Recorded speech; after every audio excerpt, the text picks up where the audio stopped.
এই আহাজারি স্বৈরাচার শেখ হাসিনা পতন আন্দোলনে নিহত রিকশা চালক কামাল উদ্দিনের ছোট মেয়ে সুরাইয়ার।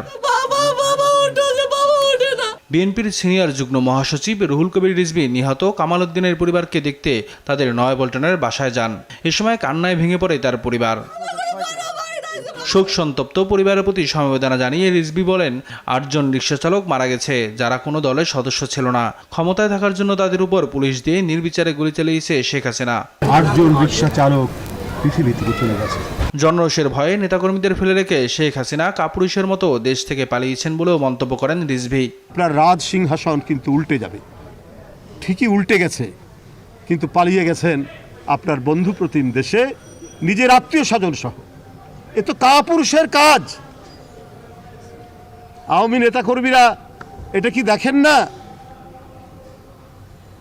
নিজের আত্মীয় স্বজন, নিজের ছেলে মেয়ে, নিজের বোনকে পার করে নিয়ে গেলেন আর আপনাদেরকে ফেলে চলে গেলেন। এদিকে গণহত্যার বিচারের দাবিতে বায়তুল মোকাররম এলাকা থেকে প্রেস ক্লাব পর্যন্ত বিক্ষোভ মিছিল করে ঢাকা মহানগর দক্ষিণ বিএনপি। গণহত্যার দায়ে শেখ হাসিনা সহ জড়িত সবার দ্রুত বিচার দাবি করেন তারা। যারা ছাত্র হত্যার সাথে জড়িত, যারা গণহত্যার মতো নৃশংস হত্যার সাথে জড়িত, এই সমস্ত হত্যাকারীদের যেখানে পাওয়া যাবে সেখানে তাদের প্রতিরোধ করা হবে।